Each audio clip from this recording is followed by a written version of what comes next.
Hi, it's Fred here, and just getting ready to make another video. In this video we're going to talk about three things. We're going to talk about age and how aging can affect how you backpack and how do you get in shape when you're an older person for backpacking. Secondly, we're going to talk a little bit about your heart, and if you have any kind of heart condition or something like that, how does that affect your backpacking and that type of thing. And then third, we're going to talk about diabetics. And I know a lot about the last two. I had a heart attack when I was 44, and I'm also a diabetic. And so there's some things that we have to kind of take care of and do in order to have a safe backpacking experience. So hopefully we're going to talk about those three things here, and hopefully it'll be useful to you, and hopefully it'll get some of you who maybe have been worried about getting out on the trail to actually get you excited about going. So the first thing I'd like to address is just this whole idea of age. I'm 63 now. I'll be 64 in December, and I retired a couple years ago, and I was basically out of shape. I was grossly overweight, and I actually have a heart condition, and I also have diabetes, and I had just not been taking very good care of myself. And when I retired, one of my goals was to try to get in shape, and get in shape good enough so that I could go backpacking with my daughters. They had never gone backpacking. I had years and years and years ago, but I hadn't done a lot really seriously, and so I wanted to do that. So how did I get in shape? Well, the first thing I did was I talked to my doctors and told them, hey, I'm going to start working out a little bit harder than what I've been doing, and I just wanted to tell you my plans and let you know that I'm going to kind of move in that direction. And my doctors were very supportive. They said, hey, exercise, but do it slow to begin with. So what I did was I joined the Y in January, and I started going about 3 days a week. You don't have to join the Y to do something like that. Mainly what I did was I walked. I started out walking a mile 3 times a week. I usually worked out Monday, Wednesday, and Friday, and I'd walk a mile, and then I'd do some lifting of weights. I didn't do a lot. I just did machine lifting, and I just did a lot of reps, like 10 or 15 reps, that kind of weight, just to kind of get back into some kind of physical shape. And I did that pretty faithfully about 3 days a week until about March or April, and then I actually went into the doctor, and I had a complete exam for my heart. I do that about every 2 or 3 years, and the doctor, first of all, was very pleased because I'd lost about 10 or 12 pounds in the time it was, in just those 3 or 4 months, and my blood pressures were better, and my diabetic numbers were better, and so they were real encouraging of it. And so I had an echocardiogram and stress test, and the typical heart thing that you do every 2 or 3 years. I have 3 stents in my heart, so I have to go and check that regularly.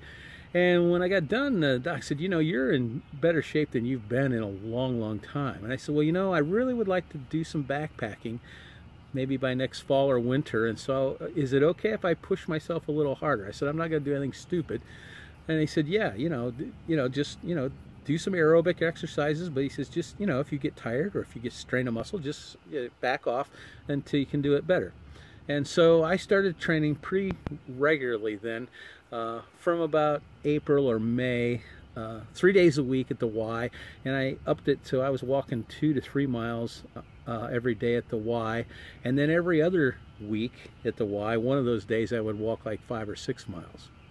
And that helped keep the weight continuing to come off, and I've been doing that pretty regularly now since, well, a year. It was about a year ago, last May or June, when I started, and I've been doing that pretty much since that time. And so I've lost about 15 or 20 more pounds. So altogether, I've lost about 35 pounds.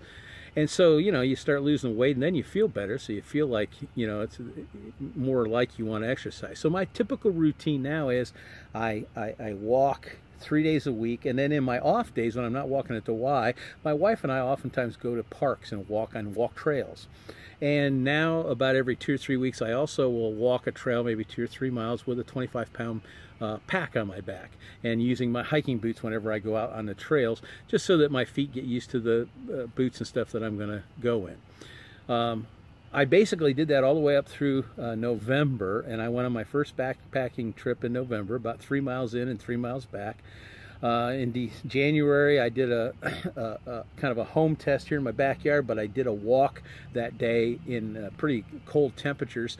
And then the next month, I did a winter camp out, and actually in a winter storm, where I had to walk about 1.5 miles in and then come back out. I've been to every month this year from February, March, April, and May. I've gone on at least one backpacking trip where I've walked at least a couple or 3 miles in and back out.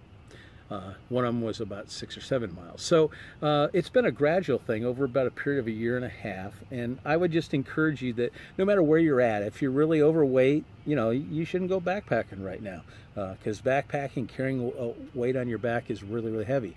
But you can start to get in shape and start to get to that point, and it really doesn't take as long as you think. You know, I started at 1 mile, and boy, 1 mile about wiped me out. But now, you know, I can pretty much go 3 or 4 miles, and I'm still feeling pretty good, in pretty good shape. So, you know, in terms of your age, you know, that would be the biggest thing is, you know, check with your doctor, make sure that you get on some kind of regimen that isn't too strenuous at first, but that starts to help you shed pounds and helps you get in that shape and breathing. My blood pressure is as good as it's been since before my heart attack. My numbers for diabetes are very good right now, able to control it pretty well with medicines and stuff. And I just feel a whole lot better. I've been lifting as well. I don't lift really hard, but I just split about a cord of wood in the last 1.5 weeks, and boy, if you'd have told me I would be doing that, you know, a year ago, I would have just laughed at you. So I want to encourage you. No matter where you're at, I think if you just start on a daily walking program, you'll get better. And for me, one of the guys I follow on YouTube is Rev Hiker, and he had a great video just a few months ago. He said the best way to get yourself in shape for hiking is go hiking. And I really believe that. My times on my trails and that kind of thing is really helpful. Another thing that can help you, especially when you're walking trails, is start using trekking poles. I began using those at the beginning of this year, and I really like them. They make it much easier on my knees, especially when I'm doing hills. Going up and especially coming down, they really take pressure off your knees, and that can be an area that can be really troublesome for those of us who are older. So I want to encourage you, if you're, you know, 50 plus, I think you can still do it. And you know, I started about 2 years ago on this you know, adventure, and you know, now I'm able to backpack, and I don't do the long trails. I don't go like, you know, 6 or 7 miles a day.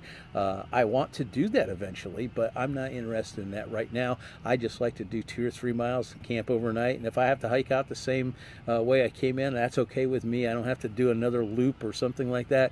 I just think that it's really, really good to get out and get away, and it's a stress-free environment. I just really, really enjoy it. So the second area is, you know, what if you've had heart problems or heart condition? Now, I had a heart attack when I was 44. I was pretty fortunate because I had it in the hospital during a stress test. The doctor says if I had been at home, it could have been much more serious, maybe even fatal. So I'm very thankful to the Lord that I'm even here today to be able to talk to you about this problem. I had a stent put in then, and then about 6 years ago, I was experiencing a little bit of issue, not a lot, but some issues. So we went back and checked again, and I had 2 more that I had to put 2 more stents in, and they were about 90% blocked. So I have a history of that, and I hadn't really taken good care of myself until after I retired, and since then I have been exercising and I have been walking. I just am a real firm believer in walking. It's not hard on your body. It's not like running, and it's not like, you know, biking is probably okay too, but just walking is really helpful, and I can do it anywhere, and it's really helped me get into shape. The walking really helped my blood pressure, and I had high blood pressure all my life, and had a lot, you know, pretty serious in terms of my heart attack, and I've been taking a lot of medicine for that, and I still was having problems controlling it. And boy, since I've been walking, my blood pressure has been really, really good. And so I would really encourage you to, if you have high blood pressure issues, check with your doctor again. I'm not a doctor, I'm not a physician here, so you got to be careful when you're doing stuff like this. But check with your doctor, and I think if you do this walking, you're really going to help yourself in terms of your blood pressure. Now, when I go backpacking, I have to take my medicine. I take some medicine for blood pressure, and I take a thing for my heart, and so I have to take that with me. They have these nice little pill bottles now that you can take, or you can just take a pill bottle and throw all your medicine in one little pill bottle. It fits in the corner of your backpack, and it's not really a problem. So I would say, just make sure that you always take your meds with you. You don't want to have your high blood pressure go on higher. When you're out there exercising, it's going to go up some anyways, and your heart's going to beat faster and those kinds of things. So you definitely want to have your meds with you. Another thing is you kind of need to be careful that you hydrate really well when you're backpacking. Those of us that have heart issues sometimes will end up not hydrating as well, and then that can cause some problems too. Finally, I'm a diabetic, and I've been diagnosed with diabetes for about 7 or 8 years now. I have to take medication for it, and I also have to take insulin for it. I take a short-acting insulin after each meal, or before each meal, and then I take one long-lasting one overnight. So, I have to take the shots. I have these little quick pens that I use, and that's what I do. So, of course, I have to take those with me when I'm backpacking. The issue there is to try to keep it the right temperature. You're not allowed to freeze these, so when you take them in the winter, you have to take these and you got to keep them in a pocket that's right next to your body, or sometimes in my side pocket I keep them, but you got to be able to keep them warm, because if it freezes, it's no good. And in the summer, these can get really, really hot. Now, if it's just going to be 80, 82 degrees, you're probably okay like that. But if it's going to really get up in the high 80s, sometimes you might want to keep these near something cool in your backpack. You can get some small little, just some little tiny ice packs, put those in a sock or something, and then just put your thing right next to it. That way it'll keep it from freezing by being next to it, but it'll keep it cool. Another way, if you don't have ice, or if you're going more than multiple days, what you could do is you can take a sock or just maybe an old glove or something and get it wet, and then just leave it out in the air. You could even hang it from, say, your backpack or something, and the air, as this evaporates, the water evaporates off that sock, it will actually keep this cooler. And of course, you have to kind of re-wet it every so often, because once it gets dry, then it's just going to start baking again. But that's a way to keep it cool if you know you're really going to be in a really hot environment and you don't have any other way to cool it off. So those are important things. It's important to take that. I have a test kit, and I need to take that, so I can test and see if my sugars are high or low, that kind of thing. For my needles, I have to take some extra needles. The first time I went out and I had my thing, I pulled open the thing and accidentally dropped it, and that was the only needle I had, so then I couldn't take my meds anyways. So now what I do is I have an extra pill bottle, and I just have my extra needles in there like that.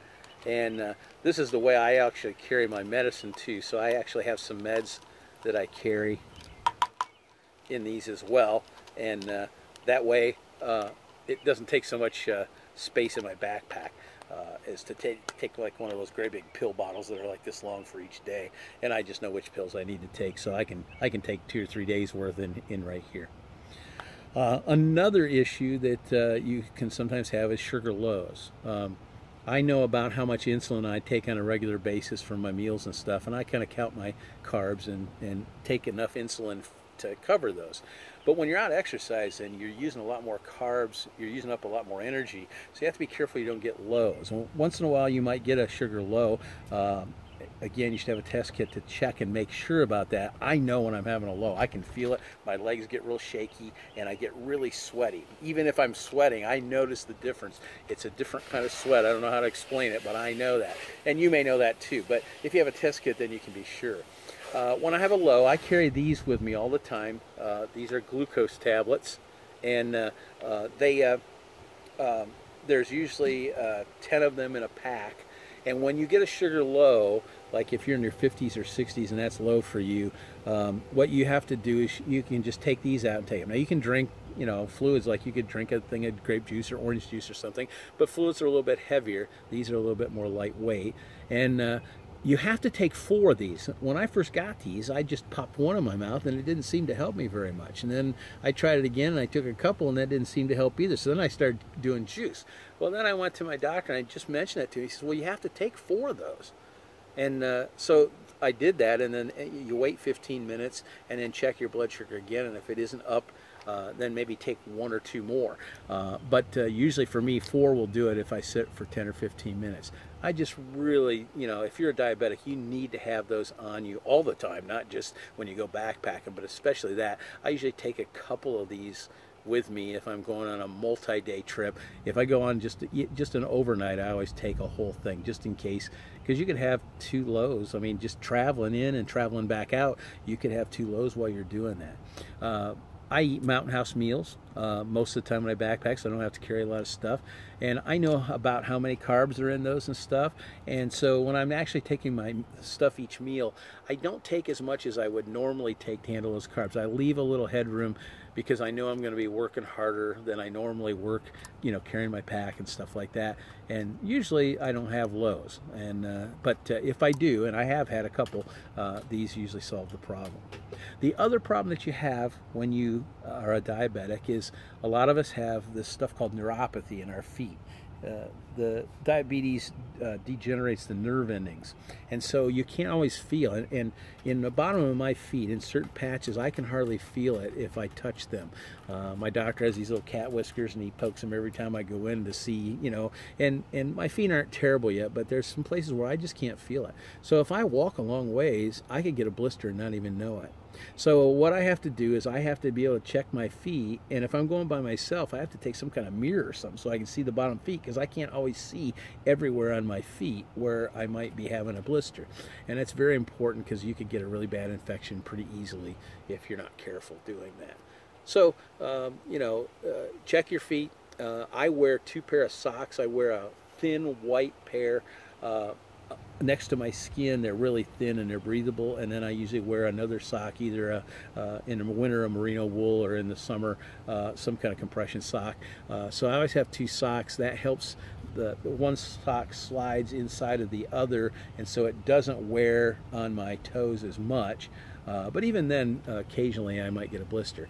Now, because I'm older and I'm not in great shape yet, I'm in good shape and I'm in hiking shape, but I want to lose about 35 or 40 more pounds. So I only hike about 3 or 4 miles usually into a campsite. I'm not hiking like 7 or 8 or 9 miles, and part of the reason why is because of my feet.